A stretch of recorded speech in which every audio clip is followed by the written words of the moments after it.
तो नमस्कार, जय हिंद, जय भारत, जय मत्स्य समाज। आज आप लोगों के समक्ष एक नई कहानी को लेके आए हैं, जिस कहानी में एक जौनपुर की घटना आज कम से कम 50-55 दिन पहले एक घटना होती है और उस घटना में कहीं न कहीं कानून व्यवस्था का लचरपन और उस सरकार के सिस्टम का दोगलापन सामने आया है। उस सिस्टम के दोगलेपन में एक लड़की जो आज 40 या 45 दिन से न्याय की मांग कर रही है, प्रशासन की तरफ से कोई आश्वासन में नहीं दिया जा रहा है। और मैं खुद SHO, SSP और DIG से खुद बात किया तो वहाँ से यही निकल के आया कि हम उस पर कार्रवाई कर रहे हैं और बहुत जल्द ही रिजल्ट पहुँच जाएगा। लेकिन क्या प्रशासन को 50 या 55 दिन लग गया उसके ऊपर कोई भी पारदर्शी इन्वेस्टिगेशन के तथ्यों को सामने रखा? आज वहाँ जो लोग बैठ के प्रदर्शन कर रहे हैं, आज 5वां दिन प्रदर्शन का है जौनपुर कार्यालय कलेक्ट्रेट। उस 5 दिन के अनशन के बावजूद भी क्या प्रशासन के मुँह को जरा से भी शर्म नहीं आ रही है? जो इस सिस्टम में पारदर्शिता के तहत जो इन्होंने इन्वेस्टिगेशन किया, उस इन्वेस्टिगेशन की सही तरीके से लोगों तक रख सके। बताने का अधिकार नहीं इनको है, या लोगों को पूछने का अधिकार नहीं है। इन्होंने एक इनकाउंटर किया, उस इनकाउंटर में बोले प्रदीप को हमने मार दिया है। लेकिन क्या उस इनकाउंटर में पुलिस ने बॉडी सार्वजनिक करना चाहिए? एज द कॉन्स्टिट्यूशन कोई भी इनकाउंटर होता है, उसके चेहरे को सार्वजनिक किया जाता है, उसकी बॉडी को उसके घर वालों को सुपुर्द किया जाता है। क्या इसमें गवर्नमेंट प्रशासन ने किया? क्या उसके बॉडी को सार्वजनिक किया? सौम्या ने उसकी डिमांड करते करते थक गई कि उसके चेहरे को सार्वजनिक करिए, उसे हमें दिखाइए, लेकिन प्रशासन ने उसे नहीं दिखाया। तो यह प्रशासन की लापरवाही या लीपापोती नहीं तो क्या है? मैं तो सरकार से अनुरोध करूंगा कि जितने भी लोग इस तरह से संलिप्तता में पाए जाते हैं, सारे लोगों के खिलाफ मुकदमा हो और पास मकोका के तहत जो आतंकवादियों के ऊपर लगाया जाता है, उनको चाहे जिस भी डिपार्टमेंट के अधिकारी हों, उनके ऊपर मकोका चला के उनके ऊपर मुकदमा दायर करना चाहिए, जब तक हम सही एक्शन में नहीं आएंगे। दूसरी चीज़, हमारे देश की जुडिशरी भी बहुत कमज़ोर है। एक व्यक्ति को न्याय मांगने के लिए 25 साल लगता है।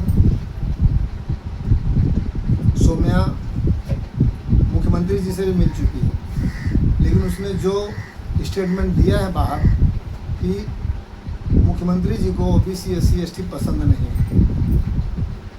अब वोट नहीं दिया हम लोगों ने, अब प्रदेश के मुख्यमंत्री नहीं हैं,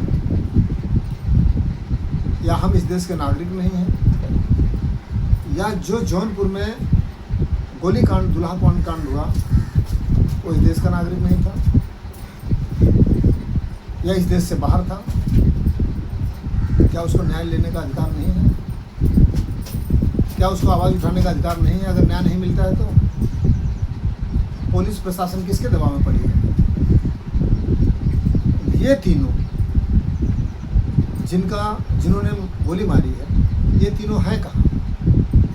रेलवे पे जाते, वहाँ CCTV कैमरेज हैं, वहाँ से इनको स्कैनिंग की जा सकती थी। अगर ये कहीं विदेश भागते तो एयरपोर्ट पे इस तरह की चीज़ें हैं, स्कैनिंग करके फटाक से उनको उनके जो रिपोर्ट्स होते हैं आ जाते हैं और तुरंत पुलिस अरेस्ट कर लेती है। आखिर प्रशासन क्या दबाने या क्या बचाने की कोशिश कर रही है? मैं तो चैलेंज देके बोलता हूँ कि ये सारे मुजरिम किसी न किसी भाजपा के मंत्री के पास ही संरक्षण में बैठे हुए हैं, जिनको भाजपा के मंत्रियों ने अंडरग्राउंड करके रखा है। अब यह है भाजपा की, और समझ लीजिए OBC SC ST की लड़ाई हो गई है। अगर प्रशासन या सरकार इसमें पूरी तरह से निष्पक्षता से जांच करके लोगों का इनकाउंटर या लोगों को न्यायप्रिय तरीके से नहीं लेके आती है, तो मैं आपको आश्वस्त करता हूँ बहुत बड़े पैमाने पर एक भारतीय जनता पार्टी का लॉस होने वाला है और बहुत बड़े आंदोलन की शुरुआत यहीं से होने वाली है। 2012 से लेकर 2013 के बीच में देश में बहुत सारे आंदोलन हुए और 10 साल की UPA की सरकार उसी की वजह से गई है। यह 12 साल का कार्यकाल भाजपा का चल रहा है और 12 साल के कार्यकाल के बाद भाजपा के ही कार्यकाल में बहुत सारे आंदोलन चल रहे हैं जिसके ऊपर भाजपा ने ध्यान नहीं दिया है। तो यह समझ लीजिए कि भाजपा के पतन का सबसे बड़ा कारण ये है।